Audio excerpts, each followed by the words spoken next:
Hello everyone, this is Jonathan Little for PokerNews.com. Today we have a very deep stacked hand. We get 5-4 suited in third position. I think we should fold this majority of the time, but that wouldn't be much of a poker hand, so we go ahead and raise it up to 400. A kid calls in the hijack seat, and an older guy calls in the big blind. So we see it three ways. And we flop pretty well. It comes ace-5-3, one heart. So if this was instead a hand like queen-jack or king-queen on ace-queen-10, I would definitely check. Because then if we bet and get called, we're just almost certainly against an ace, and that's not ideal. However, on this board, if we bet and our opponents fold, they're going to be folding out a lot of hands like 8-7 and queen-jack and king-6 and stuff like that. All these hands that have a decent amount of equity against me. Whereas in the previous situation I was just talking about, where we have king-queen on ace-queen-10, if my opponents fold, they're folding out stuff like 7-6, which is drawing nearly dead. So by betting here, we make our opponents fold some hands that have equity, and if we get called, it's not really the end of the world because we do have some backdoor flush draws. Well, the backdoor flush draw. We also have a gut shot. We have a pair. So this is a spot where we can be very happy betting and then seeing what develops. Usually we're just going to pick it up on the flop, though. So I go 600. Older guy folds. And now I decide to call 900 more.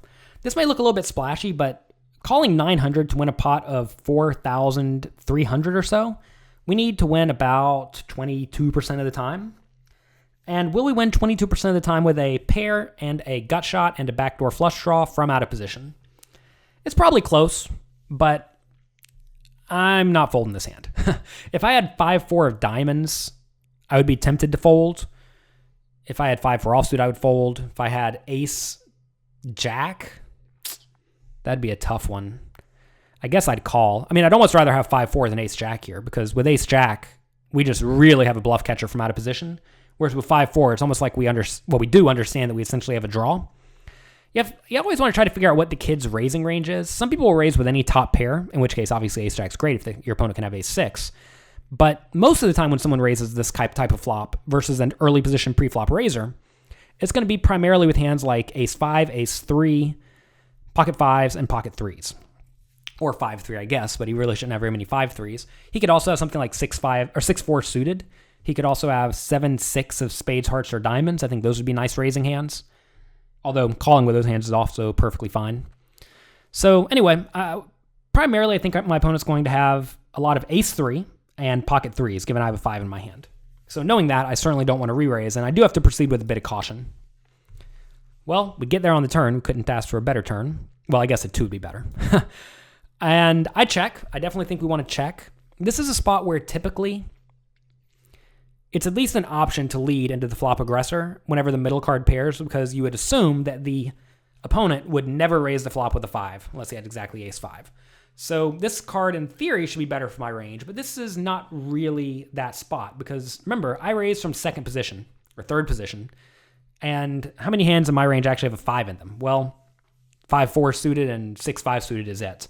I could have ace-5 suited, but there's an ace on the board as well, so the odds of me having ace-5 is very, very small. So I'm not going to lead here ever. I check, and now my opponent bets a little bit more than the size of the pot. I certainly hate that. This is actually a pretty sweet play if my opponent does have bluffs in his range. I think betting 7-6 like this would be a very nice play because it would certainly make me fold hands like ace-jack, right? If he has ace-3, I don't think... Well, maybe he would turn it into a bluff. I don't know. Turning ace-3 into a bluff here may make sense, especially if you don't have very many 6-4s in your range. Like if your range is only 7-6 suited, an ace-3, an ace-5, and pocket 3s and pocket 5s and maybe pocket aces... I think it probably does make sense to turn the ace-3 into a bluff because ace-3 loses to all of my value hands at this point, but given he has the ace blocker and a 3 blocker, it's very likely that I have a hand like ace-x, and I think you can probably make ace-x fold if you just blast it here because my opponent could just have ace-5, right, or pocket 3s. So kind of a cool spot. If my opponent's never bluffing here, then clearly I'm in an awful spot and should probably just fold, but we're not folding here. Whenever you turn a hand like this, I mean, you have to understand we have very near the top of our range. We are certainly going to call. I do not think you want to raise. If we raise, think about what's going to happen, right? If my opponent has a hand like ace-3, he's going to fold. If he has a hand like 7-6, he's going to fold. So all these hands are drawing relatively thin versus me. If he has a hand like ace 5, well, we're going to lose our whole stack. And if he has a hand like pocket aces or pocket threes, we're also going to lose our whole stack.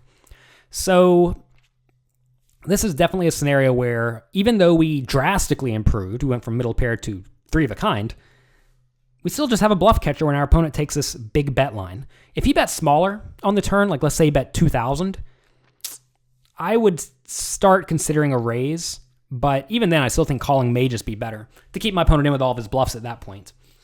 But here, our main concern is just not getting stacked. So we're going to call, and we're going to check virtually every river. If I river a 4, I think I'm still just checking. River a 10, well, definitely check.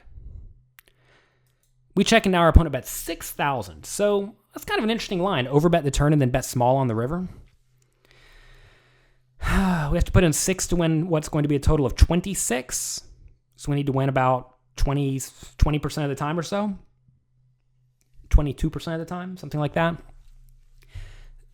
This is clearly a spot where my opponent's going to be very polarized, I would think. But then when he makes a small bet on the river, maybe he's doing it more linearly, but what linear hands could he have? He's not going to have ace queen, right?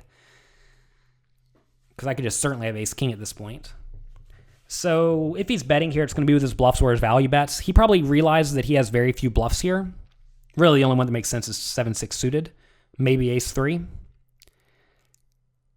So I don't know. I mean, I'm not going to fold this ever, just because, again, this is essentially the best hand in my range. Obviously, I could have aces, ace 5, and pocket threes, but I don't have very many combinations of those because a lot of those hands that are only suited, and there's only, for example, 2 combinations or 1 combination of ace 5 suited, right? Just ace 5 of clubs. That's only 1 combination of hands.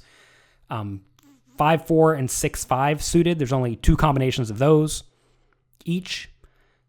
So, and then pocket threes, there's only 3 combinations of that. So it's very few combinations of premium hands that are actually, that this hand is part of. And I don't think we can justify folding that, especially given we could just have ace king and ace queen. And at this point, should we fold ace king and ace queen? If those are the bottom of our range and we're trying to be somewhat balanced, we probably should fold those hands. But certainly a tough spot with those hands. Anyway, like I said, I'm just calling here every time because we have 3 5s.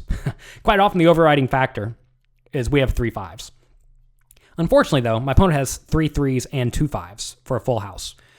And a lot of people look at this and think that this is just purely a setup, and it kind of is a setup. But it's important to understand that here we did not go broke. And I think the vast majority of amateur players in this spot check raise the turn and then jam the river, thinking that they just have the absolute nuts.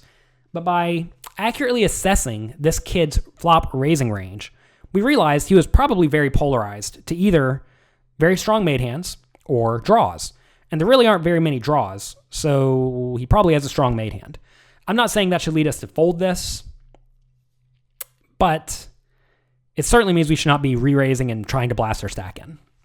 So that's going to be it for this hand for Poker News this week. I hope you enjoyed this one. I always like showing these hands where we kind of run into a setup spot, but we don't actually pay our opponent off for the maximum. That always makes me happy because this is really where you make a lot of your edge playing poker, because if you lose half of your stack here, whereas virtually everyone else in the game, or at least all the amateurs, lose their whole stacks, well, on average, that's just half a stack you gained versus them, because everyone's going to get the same cards over time. And if you lose way less in your setups than your opponents lose, well, that's where a huge amount of your profit's going to come from in the long run. And I think this hand's a really, really good example of exactly that.